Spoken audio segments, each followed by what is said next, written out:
Last video में जो अंतिम खाते होते हैं उनके बारे में चर्चा कर चुके हैं, जिसमें मैं आपको बता चुका हूँ कि अंतिम खाता क्या होता है, क्यों बनाया जाता है और ट्रेडिंग अकाउंट क्या होता है, P&L क्या होता है। ठीक है, तो आज पढ़ेंगे कि लास्ट वीडियो में पढ़ चुके हैं कि मैन्युफैक्चरिंग अकाउंट्स के प्रारूप के बारे में पढ़ चुके हैं, कैसे बनाया जाता है, और ट्रेडिंग अकाउंट के प्रारूप तथा उसको कैसे बनाया जाता है उस बारे में विस्तार से पढ़ चुके हैं। अब इसमें नेक्स्ट पार्ट के रूप में आज पढ़ेंगे P&L अकाउंट के बारे में and profit and loss account के बारे में पढ़ेंगे। ठीक है साथियों, तो इस वीडियो को स्टार्ट करने से पहले आज पढ़ेंगे कि P&L का प्रारूप क्या होता है, P&L अकाउंट्स क्यों बनाया जाता है, इसमें कौन कौन सी मदों को शामिल करते हैं, डेबिट में कौन सी मदें आती है तथा CR में कौन सी मदें आती है। और इसमें ध्यान रखना है आपको कि P&L अकाउंट में हमेशा प्रत्यक्ष व्यय यानी इनडायरेक्ट एक्सपेंसेस को ही शामिल किया जाता है, जबकि मैन्युफैक्चरिंग अकाउंट तथा आपका जो ट्रेडिंग अकाउंट है उसमें डायरेक्ट एक्सपेंसेस को इंक्लूड किया जाता है। और इसमें फिर पढ़ेंगे कि P&L अकाउंट में कौन कौन सी मदों को नहीं दर्शाए जाते हैं, कौन कौन सी विशिष्ट मदें होती हैं जिनको नहीं दर्शाते हैं या नहीं शो करते हैं, जैसे आपका ड्राइविंग्स है, इनकम टैक्स है, GST है, वेट है, इनको इसमें नहीं दर्शाया जाता है। लास्ट में पढ़ेंगे क्लोजिंग एंट्री किस प्रकार से होती है, बैलेंस शीट का प्रारूप क्या होता है, बैलेंस शीट कैसे बनाई जाती है। वो जो चिट्ठा होता है बैलेंस शीट, वो दो क्रम में बनाया जाता है, एक तो होता है वो तरलता क्रम या लिक्विडिटी क्रम, और एक होता है आपका स्थायित्व क्रम। वो तलपट और बैलेंस शीट में कौन कौन से मेजर डिफरेंस होते हैं, P&L अकाउंट और ट्रेडिंग तथा बैलेंस शीट में कौन कौन से मेजर डिफरेंस होते हैं, उनके बारे में विस्तार से चर्चा करेंगे। देखिए, अब बात करते हैं लाभ हानि खाते की। देखिए, जो आपका लाभ हानि खाता होता है वो एक तरीके से अवास्तविक या नाममात्र नॉमिनल प्रकृति का होता है। इसमें हमेशा इससे शुद्ध लाभ या हानि प्राप्त की जाती है, जबकि व्यापार खाते से ग्रोस यानी सकल लाभ या हानि प्राप्त की जाती है। जो भी व्यापार खाता का बैलेंस होता है उसको, जो भी आपका अगर ग्रोस लॉस हुआ है या ग्रोस प्रॉफिट हुआ है, उसको P&L अकाउंट में ट्रांसफर कर देते हैं। किसमें कर देते हैं? P&L अकाउंट में ट्रांसफर कर देते हैं। अब व्यापार खाते में अगर ग्रोस लॉस हुआ है, क्या हुआ, ग्रोस लॉस हुआ है तो उसको डेबिट साइड में ट्रांसफर करेंगे। अगर आपको ग्रोस प्रॉफिट हुआ है तो उसको P&L के CR साइड में ट्रांसफर कर देंगे। ठीक है, उसके पश्चात में जो आपको वास्तविक के निवल यानी शुद्ध लाभ हानि याद करने हेतु P&L अकाउंट तैयार किया जाता है। अब जो P&L अकाउंट्स तैयार करते हैं, जो उसका जो शेष होता है, जैसे आपको शुद्ध लाभ इतने रुपए का हुआ है या शुद्ध हानि इतने रुपए की हुई है, उस राशि को आप कैपिटल अकाउंट में ट्रांसफर कर देते हैं। ठीक है, अब कैपिटल अकाउंट आपका एक व्यक्तिगत खाता होता है यानी पर्सनल अकाउंट होता है। अगर आपको ग्रोस प्रॉफिट नेट प्रॉफिट हुआ है तो संबंधित राशि को कैपिटल अकाउंट की राशि में ऐड कर देंगे। अगर इसके विपरीत हुआ है, अगर आपको नेट लॉस हुआ है तो संबंधित कैपिटल अकाउंट की राशि में से लॉस यानी जो आपका शुद्ध लॉस है उसको माइनस कर देंगे। ठीक है, अब इसमें बात करते हैं कि लाभ हानि खाते का प्रारूप या परफॉर्मा क्या होता है, वो देखते हैं। जिस प्रकार से आपने अभी देखा था लास्ट वीडियो में कि ट्रेडिंग अकाउंट का प्रारूप क्या होता है, उसमें डेबिट और क्रेडिट दो पक्ष होते हैं यानी DRCR होता है, जिसमें पर्टिकुलर अमाउंट होता है और पर्टिकुलर अमाउंट आता है। लास्ट में लिखते हैं profit and loss account for the year ending, लिख देंगे। जो भी आपकी डेट है वर्ष वाले लिख दिया जाएगा। अब इसमें DR साइड की बात करें यानी डेबिट पक्ष की बात करें, डेबिट पक्ष में कौन कौन सी मदें शामिल होती है, तो CR पक्ष में कौन कौन सी मदें शामिल होती हैं, उनको विस्तार से देखेंगे। सर्वप्रथम तो आपको ये ध्यान रखना है कि profit and loss account and P&L account में सिर्फ अप्रत्यक्ष व्यय को, अप्रत्यक्ष यानी जो आपके इनडायरेक्ट एक्सपेंसेस होते हैं उनका ही लेखा किया जाता है, विशेष रूप से ध्यान रखना है। ठीक है, और जो आपका व्यापार खाता होता है उसमें डायरेक्ट व्यय यानी प्रत्यक्ष व्यय को शामिल किया जाता है। अब इसकी मदें देखते हैं कि इनडायरेक्ट एक्सपेंसेस कौन कौन से होते हैं, यानी जो एक्सपेंसेस होते हैं आपके वो तो DR साइड में आएंगे, और जो भी आपकी रेवेन्यू होगी, इनकम होगी, वो आपकी CR साइड में आ जाएगी। अब वो रेवेन्यू कौन कौन सी होती है और आपके एक्सपेंसेस कौन कौन से होते हैं, उनको वन बाय वन देखते हैं। अब DR पक्ष की बात करते हैं तो सर्वप्रथम अभी बता चुके हैं कि जो DR ट्रेडिंग अकाउंट का बैलेंस होता है, अगर आपका ग्रोस प्रॉफिट है या ग्रोस लॉस है, उसको आप P&L अकाउंट में ट्रांसफर कर देते हैं। अगर आपका ग्रोस लॉस हुआ है, क्योंकि लॉस हमेशा डेबिट होता है, तो P&L अकाउंट में ट्रांसफर करने हेतु जो ग्रोस लॉस है आपका, उसको DR साइड में ट्रांसफर कर देंगे। जो DR साइड में ट्रांसफर करेंगे आप, तो जो राशि ग्रोस लॉस की आई है वो P&L अकाउंट में राशि आ जाएगी। ठीक है, और इसी तरीके से जो आपको ग्रोस प्रॉफिट हुआ है उस राशि को आप P&L के CR साइड में ट्रांसफर कर देंगे। अब इसमें सर्वप्रथम आपकी राशि आ जाएगी टू ट्रेडिंग अकाउंट आ जाएगा। ग्रोस लॉस आपका जो ट्रेडिंग अकाउंट से आपको प्राप्त हुआ है ट्रांसफर करने पर, वो राशि इसमें आ जाएगी। फिर आ जाएगा, जैसा कि लास्ट वीडियो में पढ़ा था, कि जो सैलरीज एंड वेजेस या दो टाइप की मदें होती है। एक तो होती है आपकी वेजेज एंड सैलरीज, एक होती है आपकी सैलरीज एंड वेजेज। इसको विशेष रूप से आपको ध्यान रखना है साथियों। अगर वेजेज एंड सैलरीज आपको अगर क्वेश्चन में दे रखी है तो वो एक तरीके से डायरेक्ट वे होगा यानी प्रत्यक्ष वे होगा, उसको ट्रेडिंग अकाउंट में दर्शाएंगे। जबकि सैलरीज एंड वेजेज होगा तो वो आपका एक तरीके से इनडायरेक्टेड यानी इनडायरेक्ट एक्सपेंसेस यानी अप्रत्यक्ष व्यय होगा, उसको P&L अकाउंट में दर्शाएंगे। तो सैलरीज एंड वेजेज आपका ये अप्रत्यक्ष व्यय है, तो इसको P&L अकाउंट में दर्शाया जाएगा। फिर आ जाएगा to rent rates and taxes, आपके जो किराया लगा है, आपकी जो दरें हैं टैक्स की, वो इसमें आ जाएगी। फायर इंश्योरेंस प्रीमियम आपने करवाया है वो आ जाएगा। रिपेयर एंड मेंटेनेंस के जो खर्चे हैं वो इसमें आ जाएंगे डेबिट साइड में। रॉयल्टी ऑन सेल्स यानी जो आपने बिक्री पे रॉयल्टी का खर्चा हुआ लगा है वो इसमें आ जाएगी। डेप्रिसिएशन जो भी है जो इसमें आ जाएगा। ऑडिट फीस है, बैंक चार्जेज है, लीगल चार्जेज है, विविध खर्चे हैं, डिस्काउंट आपने किसी को दिया है वो इसमें आ जाएगा। इंटरेस्ट है, इंटरेस्ट ऑन लोन्स, आपने किसी संस्था कंपनी या बैंक से लोन लिया है तो जो लोन दिया है वो राशि इसमें आ जाएगी, लोन पर ब्याज दिया है वो राशि आ जाएगी। कैरिज आउटवार्ड, साथियों ध्यान रखिए, कैरिज इनवार्ड और कैरिज आउटवार्ड दो प्रकार की मध्य होती है। अगर कैरिज इनवार्ड है तो आपका जो किराया लगा है, भाड़ा है, तो जो माल को गोदाम स्थल तक लाने का जो खर्चा होता है उसको कैरिज इनवार्ड कहा जाता है, जबकि ये प्रत्यक्ष व्यय होता है। जबकि कैरिज आउटवार्ड इसका विपरीत होता है, ये अप्रत्यक्ष व्यय होता है। कैरिज आउटवार्ड को P&L में शामिल करते हैं, जबकि कैरिज इनवार्ड को ट्रेडिंग अकाउंट में शामिल किया जाता है। इस तरीके से फ्राइट आउटवार्ड है आपका, अगर फ्राइट इनवार्ड होता है वो ट्रेडिंग में आता है, अगर फ्राइट आउटवार्ड है तो आपका P&L में आ जाएगा। कमीशन ऑन सेल्स यानी बिक्री पर जो आपको कमीशन प्राप्त हुआ है वो राशि इसमें आ जाएगी। टू ट्रेड एक्सपेंसेज आ जाएंगे, ट्रेवलिंग एक्सपेंसेज आ जाएंगे, एंटरटेनमेंट एक्सपेंसेज आ जाएंगे, सेल्स प्रमोशन एक्सपेंसेज आ जाएंगे, जो बिक्री पे आपने बिक्री संवर्धन के लिए जो खर्चे किए हैं वो DR हो जाएंगे P&L में। विज्ञापन एंड एडवर्टाइजिंग एंड पब्लिसिटी पर जो खर्चा हुआ है वो इसमें आ जाएगा। आपका जो बैड डेब्ट्स है, साथ में ध्यान रखिए बैड डेब्ट्स हमसे P&L में आता है। आपके डूबत ऋण है, देनदार है, वो इसमें आ जाएंगे। पैकिंग के जो खर्चे हैं वो आ जाएंगे। Loss on sale of fix assets यानी जो स्थायी संपत्ति को आपने बेचा है, अगर उसमें किसी प्रकार का लॉस हुआ है तो लॉस की राशि डेबिट साइड में आ जाएगी। लॉस बाय थेफ्ट यानी कोई माल आपका चोरी हुआ है, आग से नष्ट हुआ है, लॉस बाय फायर आ जाएगा। लॉस बाय एम्बेलेजमेंट यानी जो आपके जुए में आपने जो राशि हारी है वो आ जाएगी। प्रिंटिंग एंड स्टेशनरी का खर्चा आ जाएगा। पोस्टेज एंड टेलीफोन के खर्चे आ जाएंगे। ऑफिस एक्सपेंसेज आ जाएंगे, और जो अदर इनडायरेक्ट एक्सपेंसेज है वे इसमें DR साइड में आ जाएंगे। ये तो हो गया आपके DR साइड की मध्य यानी खर्चों की मध्य। अब CR की बात करें तो बाय ट्रेडिंग अकाउंट का जो ट्रेडिंग अकाउंट से जो आपका जो ग्रोस प्रॉफिट हुआ था, जो बैलेंस था, वो बैलेंस जो ट्रांसफर किया उसकी राशि आ जाएगी। इंटरेस्ट अर्नड यानी जो ब्याज प्राप्त किया है वो राशि आ जाएगी। कमीशन आपने प्राप्त किया है वो राशि आ जाएगी। रेंट आपने किराया अगर कंपनी की संपत्ति से या जो भी उसकी बिल्डिंग है उससे किराया प्राप्त किया है तो वो राशि इसमें आ जाएगी। Profit on sale of fix assets जो स्थायी संपत्ति को बिक्री पे अगर कोई लाभ हुआ है तो लाभ की राशि इसमें आ जाएगी। इनकम फ्रॉम इन्वेस्टमेंट यानी जो आपने विनियोग किए हैं, जो राशि आपने व्यापार की राशि विनियोग के रूप में लगाई है, उसमें किसी प्रकार की इनकम प्रॉफिट या इंटरेस्ट प्राप्त हुआ है वो इसमें आ जाएगा। सेल ऑफ स्क्रैप यानी जो आपका माल है, यानी जो स्क्रैप वाला माल है उसने आपको अगर सेल किया है तो उससे जो राशि प्राप्त हुई है वो राशि इसमें आ जाएगी।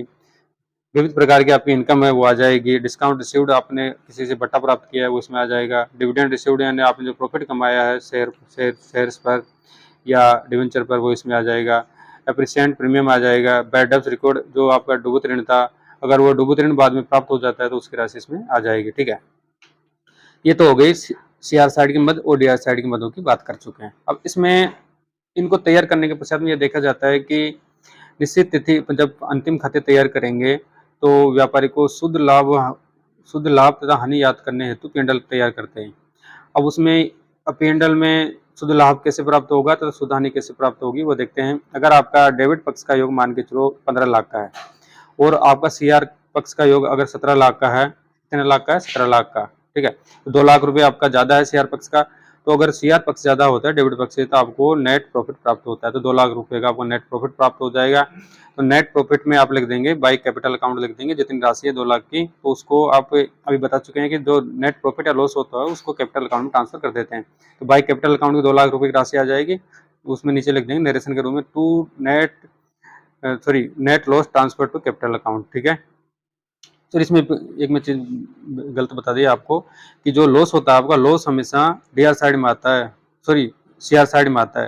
यानी जो आपका ये लॉस हो रहा है इसमें, तो अगर लॉस हो रहा है तो आपका CR साइड में आ जाएगा। अगर प्रॉफिट हो रहा है तो प्रॉफिट अभी 2 लाख का प्रॉफिट हो रहा है तो आपका टू कैपिटल अकाउंट कर देंगे, तो net profit transfer to capital account है 2 लाख रुपए आपकी DR साइड में आ जाएगी।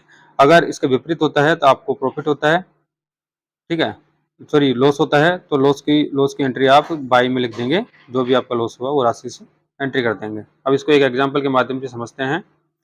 निम्नलिखित सूचनाओं से 31 मार्च 2005 को समाप्त होने वाले वर्ष का निर्माण खाता तैयार करना है। अब देखते हैं निर्माण खाता बनाते हैं। अब इसमें मध्य दे रखी है कि 1 अप्रैल 2004 को आपका जो स्टॉक है, जिसमें से रॉ मटेरियल आपका 8000 का है, वर्क इन प्रोग्रेस यानी अर्धनिर्मित माल आपका 4000 का है, प्रोडक्शन एक्सपेंसेस आपके 2000 के हुए हैं, कैरेज यानी जो गाड़ी भाड़ा आपका 4800 का है, फैक्ट्री की सैलरी आपको 25 रुपये की दी है, और 31 मार्च 2005 को तो आपका जो क्लोजिंग स्टॉक है, जिसमें कच्चा माल आपका 5350 का तथा आपका वर्क इन प्रोग्रेस आपका 8950 रुपये का है।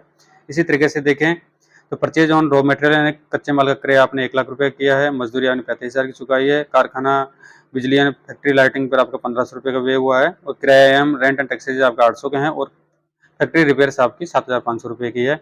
अब आपको इससे इन मदों से मैन्युफैक्चरिंग अकाउंट्स तैयार करना है। फिर इसके पश्चात में ट्रेडिंग अकाउंट देखेंगे और P&L कैसे बनाते हैं, फिर बैलेंस शीट कैसे बनाते हैं, प्रैक्टिकल से समझेंगे।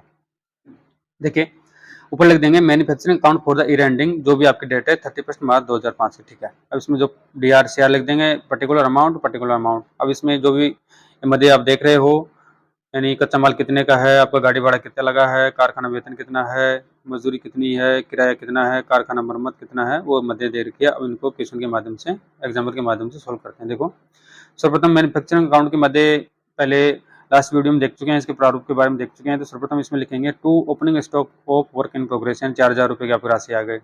अब इसमें टू मटेरियल कंज्यूम्ड में राशि हो जाएगा, ओपनिंग स्टॉक आपका 8000 देर का है, और ऐड परचेज कर देंगे, 1 लाख रुपए का आपने परचेज किया, टोटल आपका कितने हो गया 1,08,000 का। इसमें क्लोजिंग स्टॉक माइनस होता है, आपको पता है, तो 5350 माइनस कर देंगे तो 1,02,650 रुपये की राशि आ गई। फिर इसमें जो खर्चे हुए हैं डायरेक्ट एक्सपेंसेज या टू वेजेज आपकी 35,000 की है, कैरेज आपका 4800 का है, प्रोडक्शन एक्सपेंसेज आपके 2000 के हैं, फैक्ट्री लाइटनिंग आपको 1500 का है, फैक्ट्री के मजदूरों की सैलरी आपकी 2500 की है, और फैक्ट्री रिपेयर्स पर आपने 7500 रुपये खर्च किया है, तो इसका टोटल हो गया 1,59,950 रुपया, ठीक है।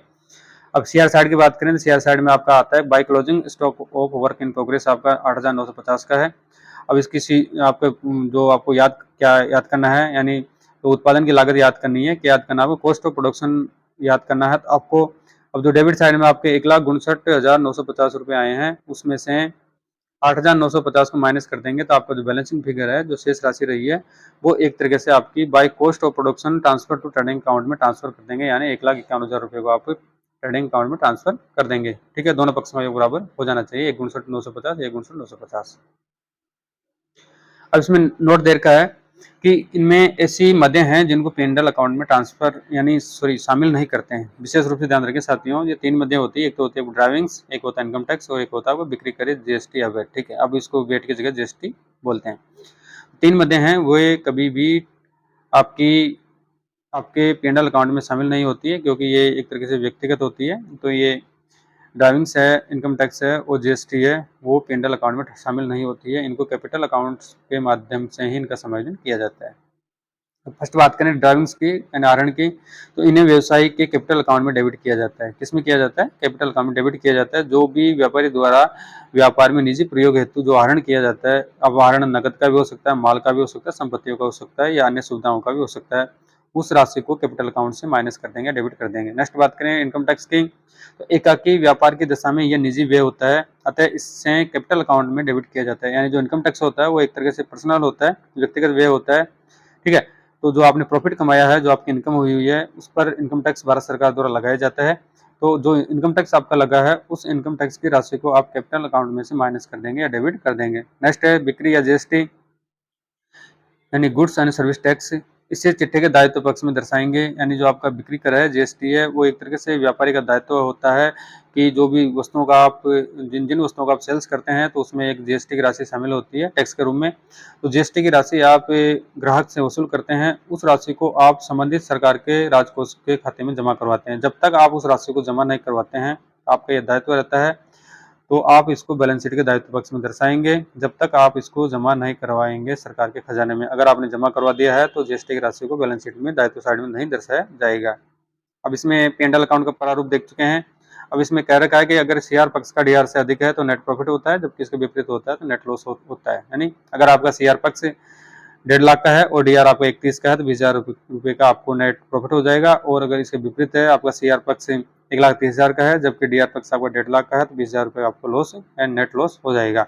और जो शुद्ध लाभ या हानि की जो राशि आती है, उसको कैपिटल अकाउंट में ट्रांसफर कर देते हैं। किसमें कर देते हैं साथियों? कैपिटल अकाउंट में उस राशि को ट्रांसफर कर दिया जाता है। अगर नेट प्रॉफिट हुआ है तो कैपिटल अकाउंट में राशि को जोड़ देंगे, अगर नेट लॉस हुआ है तो कैपिटल अकाउंट में से जो राशि है उसको माइनस कर देंगे नेट लॉस की। ठीक है, अब नेक्स्ट बात करें क्लोजिंग एंट्री। देखिए क्लोजिंग एंट्री क्या होती है? जब आप व्यापार में कोई भी ट्रांजेक्शन होता है, आप सर्वप्रथम उसकी जनरल में एंट्री करते हैं, सहायक बही में एंट्री करते हैं, फिर उसके पश्चात में खातों का प्रत्येक के खाते का पूरी राशि का विवरण जानने हेतु या शेष जानने हेतु आप खाता बही में उनके खाते ओपन करते हैं। ठीक है, खाता बही में लेजर में उनकी पोस्टिंग करते हैं। लेजर में पोस्टिंग करने के पश्चात में अंकगणितीय शुद्धता की जांच करने हेतु आप द्वारा ट्रायल बैलेंस तैयार किया जाता है। ट्रायल बैलेंस तैयार करने के पश्चात में फाइनल अकाउंट्स तैयार किए जाते हैं। अब फाइनल अकाउंट्स तैयार करने से पहले जो आपके ट्रायल बैलेंस में जो अकाउंट्स हैं आपने ओपन किए हैं, ठीक है, लेजर के माध्यम से, तो उन शेषों को आप अंतिम खाते बनाने हेतु आपको क्लोजिंग एंट्री करनी होती है। क्या करनी होती है? क्लोजिंग एंट्री करनी होती है। खाता बही में जो खाते खुले हैं उनको बंद करने के लिए मुख्य जनरल में जो प्रविष्टि की जाती है उन्हें अंतिम एंट्री कहते हैं, यानी अंतिम प्रविष्टि कहते हैं। इन प्रविष्टियों के द्वारा अवास्तविक खातों को व्यापार खाते एवं लाभ हानि खाते में ट्रांसफर किया जाता है। साथियों ध्यान रखें, हमेशा जो आपके वास्तविक या नॉमिनल अकाउंट होते हैं उनको ही बंद किया जाता है, और जो आपके व्यक्तिगत खाते होते हैं उनको आप बैलेंस शीट में ट्रांसफर करते हैं असेट्स, लायबिलिटीज और कैपिटल के रूप में। तो आपके जो वास्तविक खाते हैं व्यापार खाते और लाभ हानि खाते में जो शेष है उनको ट्रांसफर कर देते हैं, ताकि सकल लाभ या हानि तथा शुद्ध लाभ या हानि याद कर सकें। सकल लाभ तो आपको ट्रेडिंग से प्राप्त होगा, जबकि शुद्ध लाभ या हानि आपका P&L अकाउंट से माध्यम से प्राप्त होगा। अब इनकी एंट्री किस प्रकार से होती है वो देखते हैं।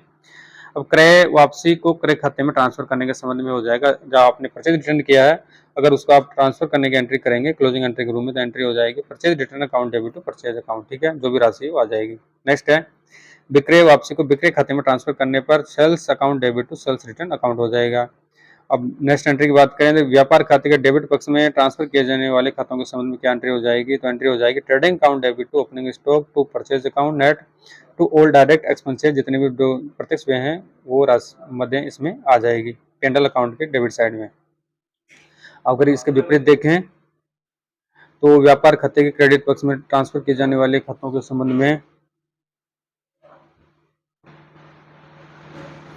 अब व्यापार खाते के क्रेडिट पक्ष में ट्रांसफर करने के संबंध में एंट्री हो जाएगी आपकी सेल्स अकाउंट एंड जो नेट आपने सेल्स की है टू ट्रेडिंग अकाउंट हो जाएगा। अब इसमें एक टिप्पणी दे रखी है नोट के रूप में, व्यवहार में क्रय वापसी को कुल क्रय की राशि में से घटा दिया जाता है एवं विक्रय वापसी को कुल विक्रय की राशि में से माइनस कर देते हैं, घटा देते हैं।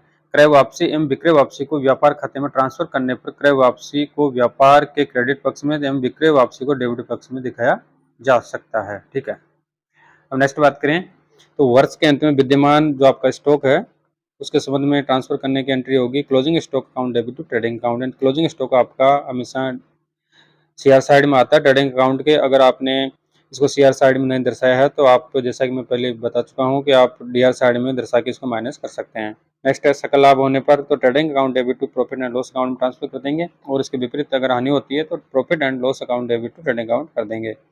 फिर नेक्स्ट है लाभ हानि खाते के डेबिट पक्ष में ट्रांसफर किए जाने वाले खातों के संबंध में एंट्री हो जाएगी प्रॉफिट एंड लॉस अकाउंट, यानी इनडायरेक्ट एक्सपेंसेज है ये, तो टू रेंट आ जाएगा, स्टेशनरी आ जाएगा, डिस्काउंट आ जाएगा, लॉस फायर आ जाएगा, और इसके अलावा जितने भी इनडायरेक्ट एक्सपेंसेज है वे राशि जितने भी खाते हैं वो इसमें आ जाएंगे। ठीक है, अगर इसके विपरीत बात करें सीआर साइड की, तो लाभ हानि खाते के क्रेडिट पक्ष में ट्रांसफर किए जाने वाले खातों के संबंध में एंट्री हो जाएगी, इसके विपरीत हो जाएगी तो commission received account debit, interest received account debit, other income account debit, profit and loss account debit to P&L account. ठीक है, और इसमें एक इम्पोर्टेंट नोट्स में के रूप में बता रखा है कि ऐसे खाते जिन्हें बंद करने के लिए अंतिम प्रविष्टियां नहीं की जाती है। चिट्ठे में दिखाए जाने वाले समस्त व्यक्तिगत खाते तथा संपत्ति एवं दायित्व के खाते इस श्रेणी में आते हैं, यानी इसमें अंतिम जो एंट्री की जाती है उसमें जो व्यक्तिगत खातों की जो मदें होती है उनको इसमें शामिल नहीं करते हैं। और व्यक्तिगत खातों की मदों में एक तो संपत्तियां आती है, दायित्व आते हैं तथा कैपिटल इसमें शामिल होती है। इन खातों को बंद करने हेतु अंतिम प्रविष्टि की आवश्यकता नहीं होती, क्योंकि ये बैलेंस शीट से संबंधित होते हैं। ऐसे खातों के डेबिट और क्रेडिट पक्षों का योग लगातार लगाकर अंतर याद किया जाता है। इस अंतर को खातों का शेष कहते हैं। डेबिट पक्ष का योग अधिक होने पर खाते का डेबिट शेष तथा क्रेडिट क्रेडिट या सीआर पक्ष का योग अधिक होने पर इसे सीआर शेष या क्रेडिट शेष कहते हैं। जिस खाते का डेबिट शेष होता है उसके क्रेडिट पक्ष में बाय बैलेंस शीट लिखते हैं। ठीक है, जैसा कि मैं पहले बता चुका हूँ। और इसी प्रकार जिस खाते का क्रेडिट शेष होने पर उसके डेबिट पक्ष में टू बैलेंस शीट डी रकम के खाने में अंतर की राशि को लिख दिया जाता है। यहाँ पर एक ध्यान रखने योग्य बात है कि समस्त संपत्ति खातों को डेबिट शेष होता है तथा समस्त दायित्व खातों का शेष हमेशा क्रेडिट होता है, जैसा कि लास्ट वीडियो में या जो आपके खातों के शेषों वाला वीडियो था उसमें बता चुका हूँ। संपत्तियों का बैलेंस हमेशा डेबिट होता है, खर्चों का बैलेंस डेबिट होता है, जबकि दायित्वों का और कैपिटल का बैलेंस सीआर होता है और जितनी भी रेवेन्यू होती है उनका बैलेंस सीआर होता है। अब इसको एक एग्जाम्पल के माध्यम से समझते हैं। निम्नलिखित खातों को बंद करने हेतु क्लोजिंग एंट्री आपको देनी है। क्या देनी है? क्लोजिंग एंट्री देनी है। अब इसमें राशि देर की कैपिटल आपकी 9,000 की है, सेल्स आपका 6,300 का है, सेल्स रिटर्न आपका 325 का है, इंटरेस्ट रिसीव्ड आपका 800 रुपये का है, वेजेज एंड सैलरीज 580 की है, आपके लेनदार 4,000 के हैं, रेंट पेड आपका 700 का है, स्टेबल एक्सपेंसेज आपके 4200 के हैं और ये केस वाली राशि कटी हुई है पिक लेने में। क्रय वापसी अभी देख लेंगे इसको। क्रय वापसी परचेज है, ओपनिंग स्टॉक है, डेटर्स है, डिस्काउंट अलाउड है, कमीशन रिसीव्ड है, क्लोजिंग स्टॉक है। ठीक है, अब इनको अंतिम एंट्री के माध्यम से समझते हैं। देखिए, अगर परचेज रिटर्न की एंट्री करेंगे, purchase return account debit to purchase हो जाएगा। क्या हो जाएगा? Purchase return account debit to purchase return हो जाएगा 500 रुपये राशि से। नेक्स्ट बात करें, sales account debit to sales return आ जाएगा 325 का, आपने जो किया है विक्रय 325 का वो उसमें आ जाएगा। फिर नेक्स्ट बात करें ट्रेडिंग अकाउंट की मदों के बारे में देखें तो ट्रेडिंग अकाउंट में कौन कौन सी मदें आती है वो प्रारूप में देख चुके हैं। तो trading account debit opening stock purchase wages इसमें आ जाएगी 3,000 5,500 से आ जाएगा। आपने सेल्स किया 6975 का तो आ जाएगी sales account debit to trading account हो जाएगी। क्लोजिंग स्टॉक आपका 6,000 का है तो closing stock account debit trading account हो जाएगा 6,000 से। और जो ट्रेडिंग अकाउंट पे आपको जो ग्रोस प्रॉफिट हुआ है उस पेंडल में ट्रांसफर कर देंगे तो आपका जो प्रॉफिट हुआ है वो 3395 रुपये का हुआ है तो trading account debit to P and L account हो जाएगा। इस तरीके से interest received account debit, commission received account debit P and L कर देंगे, आपको राशि प्राप्त हुई तो सीआर साइड में आ जाएगी।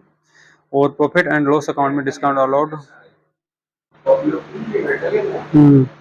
उसमें एंट्री हो जाएगी। Interest received account debit to commission received तो पेंडल हो जाएगी, जो भी आपको सीआर पक्ष की मदें हैं 8,1200 यानी टोटल 2,000 हो जाएगी। नेक्स्ट आपका profit and loss account debit to discount allowed to rent to stable expenses यानी 6100 रुपये टोटल है आपका खर्चे, जिसमें 1200 आपका डिस्काउंट का है, रेंट का 700 है और स्टेबल एक्सपेंस 4200 है। और जो आपका नेट लॉस इसमें हुआ है तो कैपिटल अकाउंट में ट्रांसफर कर देंगे तो कैपिटल अकाउंट में ट्रांसफर करने की एंट्री हो जाएगी capital account debit to profit and loss account हो जाएगा। कितनी राशि से हो जाएगा? 705 रुपये की राशि से हो जाएगा। ठीक है, अब नेक्स्ट बात करते हैं बैलेंस शीट की यानी चिट्ठे की। देखिए, चिट्ठा क्यों बनाया जाता है, यानी चिट्ठा में जो खाते होते हैं वो व्यक्तिगत खातों का शेष होता है चिट्ठे के अंदर यानी बैलेंस शीट में। अब इनमें जो ट्रेडिंग अकाउंट है और जो पेंडल है उसमें नॉमिनल अकाउंट्स के शेष होते हैं। ट्रेडिंग अकाउंट के माध्यम से तो आप सकल लाभ या हानि प्राप्त करते हैं, जबकि प्रॉफिट एंड लॉस अकाउंट के माध्यम से आप शुद्ध लाभ या हानि प्राप्त करते हैं। लेकिन चिट्ठे के माध्यम से चिट्ठा एक निश्चित तिथि को बनाया जाता है, यानी निश्चित तिथि को बनाया जाता है। मान के चलो आपने 31 मार्च को बनाया, 31 दिसंबर को बनाया, जो भी तिथि है, तो ये सिर्फ निश्चित तिथि के दिन यानी 31 मार्च को अगर आपने चिट्ठा बनाया है तो 31 मार्च तक ही यानी 31 मार्च तक की संपत्तियों एवं दायित्वों तथा जो पूंजी है कैपिटल है उसके शेषों को दर्शाता है या शेषों को बताता है। ठीक है, अब व्यापार खाता एवं लाभ हानि खाता तैयार करने के पश्चात में नेक्स्ट स्टेज आपकी चिट्ठा बनाने की होती है, जिसमें इसी तिथि को संपत्ति एवं दायित्वों तथा कैपिटल की जानकारी प्राप्त करने हेतु चिट्ठा तैयार किया जाता है।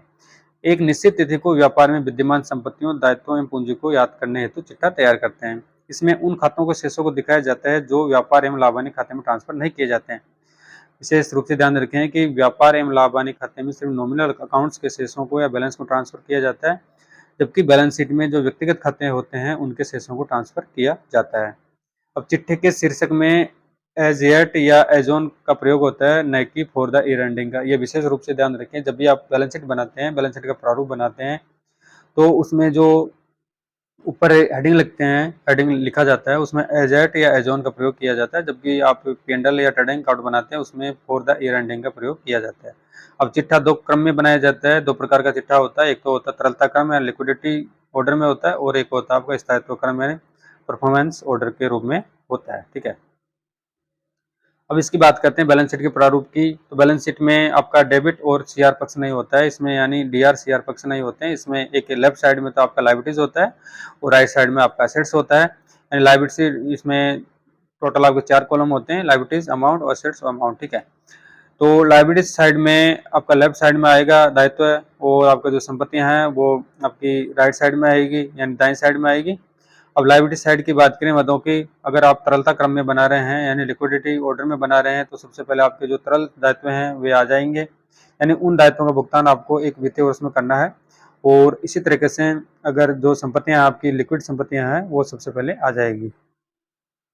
अब लायबिलिटी साइड की बात करें तो करंट लायबिलिटीज में आपका बैंक ओवरड्राफ्ट होता है, बिल्स पेबल होता है, आउटस्टैंडिंग एक्सपेंसेज होते हैं, जो बकाया खर्चे हैं वे आते हैं इसमें शामिल, आपके विविध लेनदार हैं वे इसमें शामिल होते हैं, इनकम रिसीव्ड इन एडवांस, अगर आपको कोई भी अन्य कोई आय एडवांस के रूप में या अग्रिम रूप में प्राप्त हो गई है, अगर उसको उस समय उसकी मांग नहीं थी, तो अगर किसी व्यक्ति ने पहले ही कोई राशि चुका दी है तो एक तरीके से आपके लिए दायित्व हो जाएगा, तो इनकम रिसीव्ड इन एडवांस हो जाएगी। ठीक है, वो राशि आ जाएगी। फिर आता है आपका फर्स्ट तो आ गया आपका करंट लायबिलिटीज यानी चालू दायित्व आ गया, उसके पश्चात में आता है लॉन्ग टर्म लायबिलिटीज यानी दीर्घकालीन आपके जो दायित्व होते हैं वो आते हैं, जिसमें बैंक लोन आ गया, लोन ऑन मोर्टेज आ गया। ठीक है, अब असेट साइड की बात करें तो असेट साइड में आपका जो आपकी चालू संपत्तियां होती है जिसमें कैश इन हैंड आ गया, कैश एट बैंक आ गया, बिल्स रिसीवेबल आ गया, सन्ड्री डेटर्स आ गए यानी विविध देनदार वे आ गए, एक्रूड इनकम यानी जो इनकम आप उपार्जित इनकम है वो आ गई। अब इसमें से जो स्टॉक है, स्टॉक में आपका स्टॉक 3 प्रकार का होता है जैसा कि पढ़ चुके हैं, एक जिसमें फिनिश गुड्स आ गया, वर्क इन प्रोग्रेस आ गया, रॉ मटेरियल आ गया यानी कच्चा माल है, अर्धनिर्मित माल है, और आपका जो लास्ट में माल फिनिश माल हो जाता है यानी तैयार माल, इसको फिनिश्ड माल कहा जाता है। ठीक है, और इसमें प्रीपेड एक्सपेंसेज होते हैं वो इसमें आते हैं। इसमें इन्वेस्टमेंट आ जाएगा, फिक्स एसेट्स आ जाएगी जिसमें फर्नीचर आ गया, प्लांट मशीनरी आ गई, बिल्डिंग आ गई, पेटेंट्स आ गया, गुडविल आ गई। ठीक है, अब इनका टोटल कर देंगे। टोटल करने के पश्चात साथियों ये अकाउंटिंग इक्वेशन के आधार पर बैलेंस शीट तैयार की जाती है, यानी दोनों पक्षों डेबिट और क्रेडिट का, सॉरी डेबिट, इसमें डेबिट और क्रेडिट तो होते नहीं है, डीआरसीआर नहीं होता, इसमें असेट्स एंड लायबिलिटीज होती है, तो लायबिलिटीज एंड असेट्स का योग बराबर होना चाहिए। अब इसमें जो कैपिटल होती है, अब उसमें जो आपका बैलेंस शीट में जो प्रॉफिट होता है जैसा कि अभी पढ़ चुके हैं, अगर नेट प्रॉफिट होगा तो कैपिटल में ऐड कर देंगे, अगर नेट लॉस होगा तो उसको माइनस कर देंगे, और जो भी आपने ड्राइविंग्स की है उसको माइनस कर देंगे, और जो आपने इनकम टैक्स चुकाया है उसको माइनस कर देंगे कैपिटल में से। ठीक है, दोनों पक्षों का योग बराबर आ जाना चाहिए। ये तो हो गई आपकी बैलेंस शीट का प्रारूप तरलता क्रम में यानी लिक्विडिटी ऑर्डर में आपका ये प्रारूप हो चुका है। अब बात करें स्थायित्व क्रम में कैसे बनाते हैं, तो इसका विपरीत होता है, वो इससे में आ जाएगा बैलेंस शीट एज ऑन, जो भी तारीख है वो लिख देंगे, लायबिलिटीज अमाउंट, एसेट्स अमाउंट। अब इसमें जो आपका कैपिटल है उसमें नेट प्रॉफिट ऐड कर देंगे, और उसमें से अगर आपका कोई लॉस हुआ नेट तो माइनस कर देंगे, ड्राइविंग्स माइनस कर देंगे, इनकम टैक्स माइनस कर देंगे। फिर आ जाएगा लॉन्ग टर्म लायबिलिटीज जिसमें से लोन ऑन मॉर्गेज आ जाएगा, बैंक लोन आ जाएगा, करंट लायबिलिटीज में आपका वही आ जाएगा, रिसीव्ड इन एडवांस है, सन्ड्री क्रेडिटर्स है, आपके आउटस्टैंडिंग एक्सपेंसेज है, बीपी है, और बैंक ओवरड्राफ्ट आ जाएगा। इस तरीके से बात करें, यानी ये तरलता क्रम का विपरीत होता है। और असेट साइड की बात करें, फिक्स असेट्स आ जाएगी इसमें पहले, यानी तरलता क्रम में तो बाद में आती है, जबकि स्थायित्व क्रम में ऐसे फिक्स एसेट्स पहले आती है। गुडविल आ गई, पेटेंट्स आ गए, बिल्डिंग आ गए, प्लांट मशीनरी आ गई, फर्नीचर आ गया, इन्वेस्टमेंट आ गया, करंट एसेट्स आ गए, प्रीपेड एक्सपेंसेज आ गए। स्टॉक 3 प्रकार का होता है जैसे कि बात कर चुके हैं, रॉ मटेरियल आ गया, वर्क इन प्रोग्रेस आ गया, फिनिश गुड्स आ गया, फिर रिकॉर्ड इनकम आ गई, सन्ड्री डेटर्स आ गए, बीआर आ गया, कैश एट बैंक आ गया, कैश इन हैंड आ गया, नगद आपके पास कितना पैसा वो आ गया। दोनों पक्षों का योग बराबर कर देंगे। ये तो होगा आपका बैलेंस शीट का प्रारूप यानी स्थायित्व क्रम में, और अभी नए बाद पहले पढ़ा था लिक्विडिटी क्रम में। अब इनको एक एग्जांपल से समझते हैं। निम्नलिखित शेषों से संदीप का 31 मार्च 2005 का व्यापार खाता तथा P&L अकाउंट तैयार करना था, बैलेंस शीट तैयार करनी है। अब इसमें शेष दे रखे हैं, यानी परचेज आपकी 40,000 की है, सेल्स रिटर्न आपकी 4,000 का है, वेजेज आपका 2,000 का है, आपके जो उत्पादक मजदूरी 1,000 का है, कैरेजिन वार्ड 800 का है, स्टेशनरी 600 की है, विज्ञापन आपके 3,000 के हैं, रेंट आपके 1,600 के हैं, सैलरी 2400 की है, इंश्योरेंस 4800 का है, और आपका क्लोजिंग स्टॉक 30,000 का है, सेल्स आपकी 71,200 की है, स्टॉक आपका 1 अप्रैल 2004 को यानी ओपनिंग स्टॉक आपका 24,000 का है, भट्टा आपने दिया है 500 का है, कमीशन 800 का है, ब्याज इंटरेस्ट आपने प्राप्त किया है, इंटरेस्ट सीआर है तो 450 का है, क्रय वापसी परचेज रिटर्न आपके 700 की है, डेप्रिसिएशन आपका 1500 का है, टैक्सेज आपके 500 के हैं, बैंक चार्जेज 480 का है, और इस तरह से बैड डेब्ट्स आपके 220 रुपए के हैं। तो आपको मैं बता चुका हूँ कि ट्रेडिंग अकाउंट में कौन कौन सी मध्य डीआर में आती है, और सीआर में कौन कौन सी मध्य आती है, और P&L अकाउंट में सीआर में कौन सी आती है, डीआर में कौन कौन सी मध्य आती है। यानी जो प्रत्यक्ष व्यय हैं वो तो ट्रेडिंग में आएंगे, और जो आपके इनडायरेक्ट एक्सपेंसेज है वो P&L अकाउंट में आ जाएंगे। इन मदों को आपको अच्छी तरह से याद रखना है। अब ट्रेडिंग अकाउंट तैयार करते हैं, तो trading account for the year ending 31 March 2005 लिख देंगे। ठीक है, इसमें आपका डीआर साइड में पर्टिकुलर आ जाएगा, अमाउंट आ जाएगा, सीआर साइड में पर्टिकुलर अमाउंट आ जाएगा। अब इस तरह से ओपनिंग स्टॉक है, तो ओपनिंग स्टॉक आपका 24,000 का है, परचेज आपने 40,000 की है, जिसमें आपने परचेज रिटर्न 700 की है तो 39,300 आ जाएगी। इस तरह से कैरेज इनवार्ड है, कैरेज इनवार्ड होता है तो वो ट्रेडिंग में आता है, अगर कैरेज आउटवार्ड होता है तो P&L में आता है, तो 800 रुपये की राशि आ गई।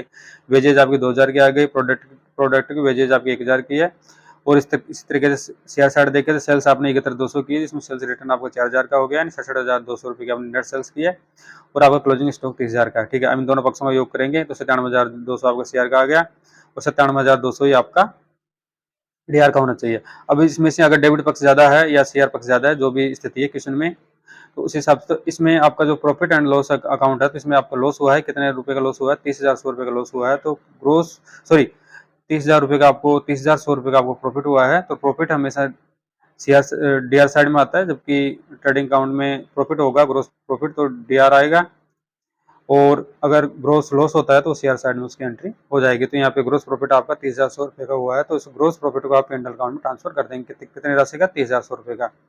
अब 30,100 रुपए की राशि को आपने पेंडल अकाउंट में ट्रांसफर किया है, यानी ग्रोस प्रॉफिट हुआ, तो ग्रोस अब पेंडल अकाउंट तैयार करेंगे। इसके पश्चात बैलेंस ट्रेडिंग अकाउंट बनाने के पश्चात में तो प्रारूप देखते हैं इसका। P and L profit and loss account for the year ending 31 March 2005 कर देंगे। हेडिंग में पर्टिकुलर अमाउंट डेबिट और शेयर की। ठीक है, अब जो बाई साइड की बात करें तो बाई साइड में बाई ट्रेडिंग अकाउंट लिख देंगे। ट्रेडिंग अकाउंट में आपका 30,100 रुपए का प्रॉफिट हुआ था ग्रोस प्रॉफिट, तो उसको शेयर साइड में ट्रांसफर कर देंगे, अगर लॉस होता तो डीआर साइड में कर देते। 30,100 आ गया, आपने इंटरेस्ट 450 रुपए का प्राप्त किया है। और अगर यानी जो मध्य देर की है ना, डीआर में कौन सी मध्य आती है, शेयर में कौन सी आती है, पेंडल की आपको ध्यान में रखना है। और ट्रेडिंग अकाउंट में डीआर में कौन सी आती है, शेयर में कौन सी आती है, वो मध्य आपको विशेष रूप से ध्यान में रखनी है। प्रत्यक्ष व्यय तो डीआर में आते हैं, और सॉरी ट्रेडिंग अकाउंट में आते हैं, और अप्रत्यक्ष व्यय पेंडल अकाउंट में आते हैं। तो डायरेक्ट एक्सपेंसेस की बात कर चुके हैं ट्रेडिंग अकाउंट के माध्यम से, अभी इसमें बात करेंगे अप्रत्यक्ष व्ययों की। तो अप्रत्यक्ष व्यय में आपका एक स्टेशनरी आ गया, एडवर्टाइजमेंट आ गया, रेंट आ गया, सैलरी आ गया, इंश्योरेंस आ गया, डिस्काउंट अलाउड आ गया, कमीशन आ गया, डेप्रिसिएशन आ गया, टैक्सेज आ गए, बैंक चार्जेस आ गया, बैड डेब्ट्स आ गया। ठीक है, और इस साइड की बात कर चुके हैं कि आपका जो ग्रोस प्रॉफिट हुआ था वो ट्रांसफर हो गया पेंडल के शेयर में 30,100 रुपये का, और आपका इंटरेस्ट प्राप्त किया आपने 450 का, टोटल कर देंगे 30,550 का। अब जो बैलेंस शेष रहा है, यानी आपको इसमें नेट प्रॉफिट हुआ है, नेट प्रॉफिट कितने का हुआ है आपको 13,450 का, उस राशि को आप कैपिटल अकाउंट में ट्रांसफर कर देंगे। यानी किस में कर देंगे, कैपिटल अकाउंट में ट्रांसफर कर देंगे 13,450 को। अब इसमें एक थ्योरेटिकल रूप में पढ़ते हैं, ये तो प्रैक्टिकल पढ़ चुके हैं कि ट्रेडिंग अकाउंट का प्रारूप क्या होता है, मैन्युफैक्चरिंग अकाउंट का प्रारूप क्या होता है, कौन कौन सी मदद डेबिट होती है, कौन सी मदद शेयर होती है। यानी ट्रेडिंग अकाउंट में प्रत्यक्ष व्यय को शामिल किया जाता है, जबकि पेंडल में अप्रत्यक्ष व्यय को शामिल किया जाता है। बैलेंस शीट का प्रारूप तो बैलेंस शीट कैसे स्थायित्व क्रम तथा तरलता क्रम में कैसे बनाई जाती है वो देख चुके हैं। अब इनमें थ्योरेटिकल रूप में बात करेंगे कि तलपट तथा चिट्ठे में क्या अंतर होता है, पेंडल अकाउंट तथा ट्रेडिंग अकाउंट तथा बैलेंस शीट में कौन कौन से मेजर डिफरेंस होते हैं उनको देखते हैं। देखिए, बात करें उद्देश्य की, तो तलपट बनाने का उद्देश्य खाता बही की गणितीय शुद्धता की जांच करने हेतु बनाया जाता है, जैसा कि लास्ट वीडियो में पढ़ चुके हैं। यानी तलपट सिर्फ खाता बही की गणितीय शुद्धता की जांच करने हेतु बनाया जाता है, जबकि चिट्ठा बनाने का उद्देश्य व्यापार की आर्थिक स्थिति को याद करने हेतु बनाया जाता है। यानी एक निश्चित तिथि को व्यापार में कितनी संपत्तियां विद्यमान है, कितने दायित्व विद्यमान है तथा कितनी कैपिटल विद्यमान है, इसको याद करने हेतु चिट्ठा बनाया जाता है। अब इसका अनिवार्यता देखें, कानून के हिसाब से देखें तो तलपट बनाना अनिवार्य नहीं होता है कंपनी एक्ट के अकॉर्डिंग, और जो लेखांकन प्रक्रिया को पूरा करने हेतु बैलेंस शीट बनाना अनिवार्य होता है। जब तक आप बैलेंस शीट नहीं बनाएंगे तो आपको व्यापार की संपत्तियों, दायित्वों तथा कैपिटल का पता नहीं लग पाएगा। अब इसमें पक्ष की बात करें तो तलपट इसमें रकम को लिखने हेतु डीआर और सीआर पक्ष होते हैं, जबकि चिट्ठे में डीआर सीआर पक्ष नहीं होता है। इसमें दायित्व तथा संपत्ति पक्ष होते हैं। लेफ्ट साइड में आपका लायबिलिटीज रहेगा और राइट साइड में आपका असेट्स पक्ष रहता है। लाभ हानि का ज्ञान करें तो तलपट से लाभ हानि की गणना नहीं की जा सकती है, जबकि चिट्ठे में दर्शाए गए पूंजी खाते के विवरण से शुद्ध लाभ या हानि की जानकारी प्राप्त की जा सकती है। यानी जो कैपिटल आपके लास्ट ईयर की, अगर उसमें से आप प्रॉफिट को माइनस कर देंगे तो कैपिटल आ जाएगी, और जो लॉस है उसको ऐड कर देंगे तो आपकी कैपिटल प्राप्त हो जाएगी। अब खातों के प्रकार के बारे में देखें तो इसमें सभी प्रकार के खातों के शेष दिखाते हैं। तलपट में जो भी खाते होते हैं, आपका चाहे व्यक्तिगत खाता हो या वास्तविक खाता हो, नाममात्र का हो या वस्तुगत हो, सभी के शेषों को इसमें दिखाते हैं। और जबकि जो बैलेंस शीट होती है साथियों, आपकी बैलेंस शीट में सिर्फ व्यक्तिगत खातों को ही दर्शाया जाता है, यानी जो व्यक्तिगत खाते होते हैं उनके शेषों को ही बैलेंस शीट में दर्शाया जाता है। अंतिम रहत्या की बात करें तो इसमें सामान्यतः अंतिम रहत्या नहीं दिखाते हैं। तलपट में सामान्यतः क्लोजिंग स्टॉक को नहीं दर्शाते हैं। अगर क्लोजिंग स्टॉक दर्शाया गया है तो फिर डायरेक्ट बैलेंस शीट में उसका ट्रीटमेंट करते हैं, और जो इसमें अंतिम रहतिया हमेशा दिखाया जाता है बैलेंस शीट में। अंतिम खातों का ये पार्ट देखें या भाग देखें या इसका अंग देखें तो तलपट अंतिम खातों का भाग नहीं होता, अंग नहीं होता है। इसमें वो चिट्ठा होता है, वो अंतिम खातों का भाग होता है। अंतिम खातों के रूप में आपका ट्रेडिंग अकाउंट, पेंडल और बैलेंस शीट तैयार की जाती है। खातों को बंद करने की बात करें तो इसे बनाने के लिए खातों को बंद करना आवश्यक नहीं होता है। यानी आप खातों को बंद करना है एक वित्तीय वर्ष की समाप्ति के बाद में तलपट के माध्यम से खातों को बंद नहीं किया जा सकता, जबकि इसे बनाने हेतु खातों को बंद करना अनिवार्य होता है। अब प्रमाणिकता की बात करें यानी कानून के रूप से बात करें, तलपट को न्यायालय में एक प्रमाण के रूप में स्वीकार नहीं किया जा सकता है, जबकि चिट्ठा कानूनी दृष्टि से मान्य प्रमाणिक स्रोत होता है। अवधि की बात करें तो तलपट व्यापारी द्वारा वर्ष में कितनी बार बनाया जा सकता है। तलपट जो उसकी इच्छा हो, जब खाता में पोस्टिंग कर ली है उसके पश्चात में कितनी बार ही गणितीय शुद्धता की जांच करने हेतु बनाया जा सकता है। जबकि चिट्ठा होता है, बैलेंस शीट होता है, बैलेंस शीट होती है, वो हमेशा लेखा वर्ष के अंत में ही बनाया जाता है, यानी संपत्ति दायित्व तथा कैपिटल को याद करने हेतु। ये तो बात कर चुके हैं तलपट और चिट्ठे के अंतर की। अब बात करेंगे व्यापार खाता, लाभ हानि खाता तथा चिट्ठे में बेसिक मेजर डिफरेंस कौन कौन से होते हैं। देखिए, अब इनका उद्देश्य की बात करें व्यापार एवं लाभ हानि खाते की, तो व्यापार एवं लाभ हानि खाता बनाने का उद्देश्य व्यवसाय के एक निश्चित अवधि के सकल लाभ या हानि या शुद्ध लाभ या हानि याद करने हेतु बनाया जाता है। और चिट्ठा बनाने का उद्देश्य एक निश्चित तिथि को व्यवसाय की आर्थिक स्थिति यानी संपत्ति, दायित्व तथा कैपिटल को याद करने हेतु बनाया जाता है। अब इसके पक्ष की बात करें तो इसमें डीआर और सीआर पक्ष होते हैं ट्रेडिंग में और पेंडल में, जबकि चिट्ठे में डीआर सीआर नहीं होते, इसमें संपत्ति में दायित्व पक्ष होते हैं। प्रकृति की बात करें खाते की, तो व्यापार खाता एवं लाभ हानि खाते में जो मदें होती है वो एक तरीके से अवास्तविक खाते की मदें होती है, जबकि जो चिट्ठा होता है वो एक तरीके से विवरण पत्र होता है, यानी स्टेटमेंट होता है।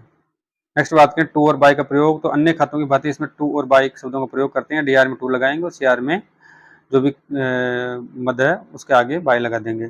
और जो बैलेंस शीट की बात करें तो बैलेंस शीट में टू और बाई शब्दों का प्रयोग नहीं किया जाता है। खातों के प्रकारों को देखें तो इसमें अवास्तविक खातों को दर्शाते हैं पी&एल में और ट्रेडिंग अकाउंट में, जबकि बैलेंस शीट में सिर्फ व्यक्तिगत खातों को ही दर्शाया जाता है, जिसमें संपत्ति में दायित्वों के खाते या कैपिटल के शेष होते हैं।